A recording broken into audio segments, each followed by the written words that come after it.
Oke, halo happy investor sekalian, kembali lagi bersama NH Korindo Sekuritas Indonesia. Hari ini kita pengen membahas ya atau mengulik satu calon emiten lagi yang akan segera melantai di Bursa Saham Indonesia, yaitu PT GTS Internasional Terbuka atau nanti kode sahamnya adalah GTSI. Yuk untuk tahu lebih lanjut apa sih seputar mengenai emiten ini ya, lanjut aja kita sama-sama lihat presentasinya. Oke, untuk struktur IPO-nya, GTS ini akan mencatatkan 2 miliar ya, 860 juta lembar saham. Ini tuh kurang lebih setara 17,6% dari modal setelah IPO ya. Eh, untuk harga penawarannya akan berkisar antara 270 sampai 300 per lembar. Sehingga nanti ini masih sekali lagi kita ingatkan ini masih harga penawaran sementara ya, jadi range book buildingnya sehingga total dana IPO yang didapatkan akan berkisar 286 miliar sampai 429 miliar, jadi masih cukup lebar rentangnya. Nah ini juga akan dilaksanakan melalui eIPO ya, jadi bisa juga dipesan di kami NH Korindo Sekuritas. Lalu untuk menjamin emisinya ada 3, Mirai Asset, RHB Sekuritas, dan Reliance Sekuritas. Oke, untuk jadwal ini sekali lagi ini masih indikasi jadwal sementara ya berdasarkan IPO prospektus terakhir maksud kami. Perkiraan masa penawaran umumnya antara 2 September sampai 6 September ya. Lalu untuk tanggal pencatatan di Bursa Efek Indonesia sampai saat ini ditargetkan untuk 8 September 2021. Oke, ini yang cukup penting juga. Tentu kita harus tahu kegunaan akan digunakan untuk apa ya dana yang terkumpul dari IPO ini. Oke, mayoritas atau 60% akan diberikan sebagai pinjaman kepada PT Anoa Sulawesi Regas. Ini adalah salah satu anak usaha ya, anak usaha dari GTS ini. Dengan perkiraan suku bunga 7% per tahun dan jangka waktu pinjaman 8 tahun. Jadi walaupun ini anak usaha tapi tentu GTSI akan mendapatkan bunga juga ya dari pinjaman ini. Nah rencananya oleh anak usaha ini atau PT Anoa Sulawesi Regas akan digunakan untuk pembangunan permanen FSRU. FSRU ini floating storage unit ya, jadi tempat penampungan yang mengapung gitu. Yang direncanakan akan dimulai pada kuartal keempat 2021. Oke, lalu 20% akan digunakan sebagai modal kerja, diantaranya untuk sebagai cadangan docking, membangun sistem akuntansi, serta shipping monitoring online system. Lalu untuk sisanya 16% akan digunakan sebagai penyertaan modal kepada sama PT Anoa Sulawesi Regas. Jadi selain memberikan pinjaman, mereka juga akan menambah penyertaan modal terhadap PT Anoa Sulawesi Regas ini. Oke, sekarang kita coba ini review sedikit ya untuk bidang usaha dari GTSI ini apaan. Sebenarnya ada 3 ya kegiatan usaha utamanya. Yang pertama itu yang dominan adalah jasa pengangkutan gas alam cair atau LNG ya disingkatnya biasanya.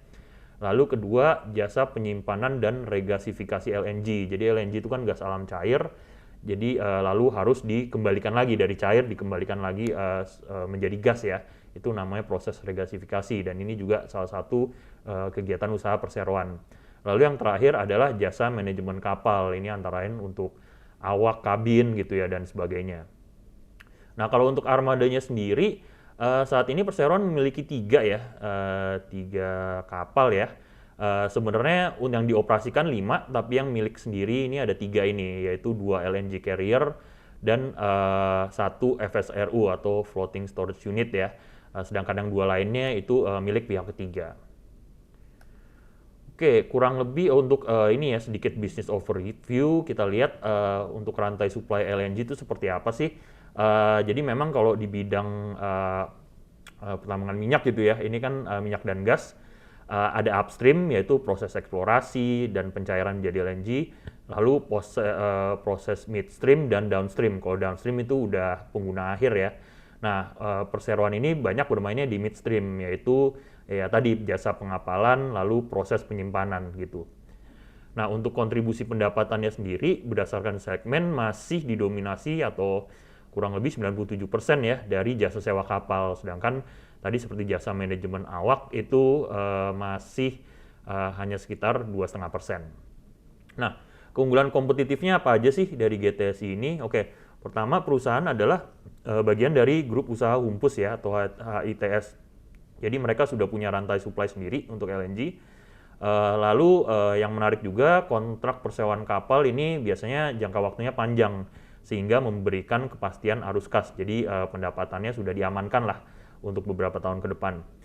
Lalu entry barrier yang tinggi dalam industri transportasi LNG. Jadi nggak gampang ya untuk masuk ke sektor ini. Kemudian basis pelanggan perusahaan-perusahaannya juga perusahaan ternama ya, ada Pertamina, Pelindo, Nusantara Regas, dan PLN.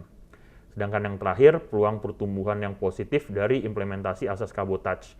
Oke, asas kabotaj ini jadi sebenarnya mengharuskan ya bahwa segala transportasi di dalam negeri itu yang melalui laut itu harus dengan kapal yang berbendera Indonesia. Jadi ini tentu sangat menguntungkan bagi emiten GTSI ini. Oke, terus kita mungkin sedikit ulas untuk faktor resiko ya. Resiko utamanya aja tentu sebagai emiten yang bergerak di bidang transportasi tentu ada concern untuk health and safety ya. Jadi memang resiko utama ini sesuai di prospektus adalah terhadap kecelakaan dan kerusakan kapal perseroan gitu ini ya. Oke, terakhir kita mungkin sekilas saja kita lihat kondisi keuangan perseroan ya. Ini kalau sampai dengan tahun buku 2020 ya, itu kemarin cukup baik. Tahun lalu kinerjanya dengan pendapatan naik sebesar 3,8% year on year dan laba bersih naik cukup signifikan 52%. Utamanya pencapaian ini disebabkan karena perseroan berhasil menekan beban pokok pendapatan nih atau cost of revenue-nya berhasil diturunkan sebesar 10,2%. Oke, untuk posisi neracanya ya sebenarnya tergolong cukup sehat, rasio leverage di 0,7 kali, kemudian rasio lancar juga sangat baik ya 1,82 kali, yang artinya mereka mempunyai kemampuan baik dalam memenuhi kewajiban jangka pendek. Untuk tingkat profitabilitas ini dari 2018 sampai 2020 ya, terlihat juga cukup tinggi ya dengan tingkat ROI selalu berada di kisaran 20% per tahun. Oke teman-teman, mungkin sekiranya itu aja untuk pembahasan calon emiten PT GTS Internasional ini. Kalau teman-teman tertarik tentu karena ini melalui IPO bisa dilakukan juga melalui tempat kami ya di NH Korindo Sekuritas.